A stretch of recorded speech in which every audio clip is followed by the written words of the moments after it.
شکریہ ادا کرتا ہوں اور نیشنل یوتھ کونسل کو آپ لوگ سپورٹ کر رہے ہیں، بہت ضرورت بھی تھی ہمیں. آپ کو پتہ ہے ہماری حکومت میں آلریڈی فنڈز اور فائنینشیل کنسٹرینز اور اسٹارٹی ڈرائیوز چل رہی ہیں، تو بڑی زبردست سپورٹ ہے آپ کی طرف سے.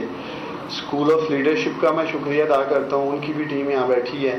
آپ لوگوں نے پورا ایک انگیجمنٹ پلان بنایا نیشنل یوتھ کونسل کے لیے. میں صرف ایک دو باتیں کرنا چاہوں گا، پھر میں چاہوں گا کہ آج اسد عمر صاحب آپ لوگوں سے باتیں کریں. سر آپ کو یاد ہوگا کہ آپ بھی شاید اس سروے کا حصہ تھے جو UNHCR نے کیا، اور اس میں نوجوانوں کا جو سب سے بڑا گلہ تھا کہ ہمیں پولیٹیکل پارٹیسپیشن نہیں ملتی ہے، ہمیں سنا نہیں جاتا ہے، ہماری آواز جو ہے وہ پاور کوریڈورز تک نہیں جاتی. تو آپ کی بھی ہدایات تھی، پرائم منسٹر صاحب کی بھی ہدایات تھی کہ نوجوانوں کا یہ گلہ دور کرنا ہے.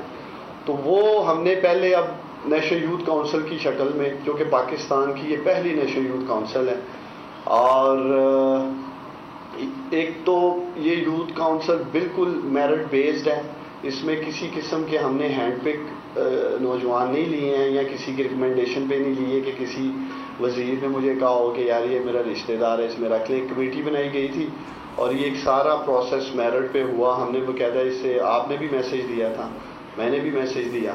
تو مجھے خوشی ہے، دلی خوشی ہے کہ یہ جو نوجوان آج بیٹھے ہیں نیشنل یوتھ کونسل کا حصہ ہیں، انہوں نے پبلک سیکٹر میں اپنے طور پر جو اچیومنٹس حاصل کی ہیں اس کی بنیاد پر جو ان کے کریڈینشلز تھے، جو اسکور کارڈ ہم نے بنایا تھا نیشنل یوتھ کونسل کے لیے، اس کو انہوں نے میٹ کیا اور یہ الحمدللہ آج یہاں موجود ہیں.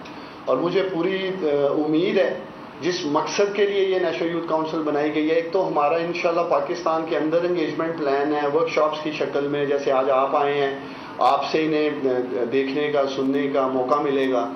پھر آج آفٹر نون میں ہم پریزیڈنسی جا رہے ہیں، صدر پاکستان جو ہیں وہ ان کے ساتھ ایک انٹریکٹیو سیشن رکھا ہے. پھر پرائم منسٹر کے ساتھ 2 سے 3 ماہ کے بعد انشاءاللہ تعالیٰ یہ ملیں گے.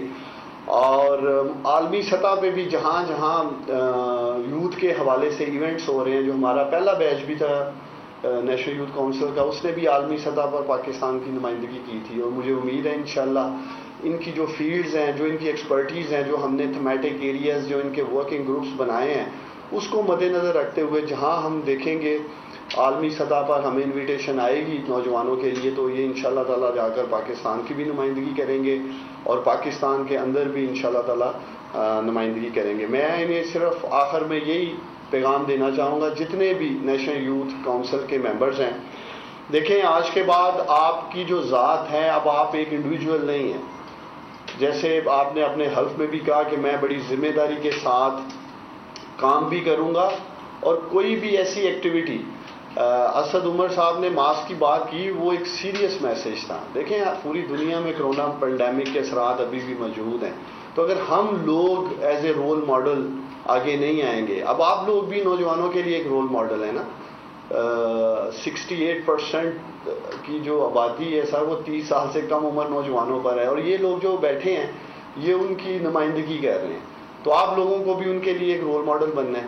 تو میں یہی آپ لوگوں سے کہوں گا، اور میرا یہی پیغام ہے کہ اب آپ لوگوں نے خود کو ایک رول ماڈل کے طور پہ آگے لے کے بڑھنا ہے. جو بھی آپ لوگوں کی ایکسپرٹیز ہیں، انشاءاللہ تعالیٰ حکومت پاکستان اور پرائم منسٹر عمران خان صاحب کی جو ہدایات ہیں، ہماری پوری کوشش ہوگی کہ ہم آپ کو پورا موقع دیں. اسٹرگل عام اسٹرگل رہی ہے، اس میں شریک رہی ہے، تو ان کا کردار جو ہے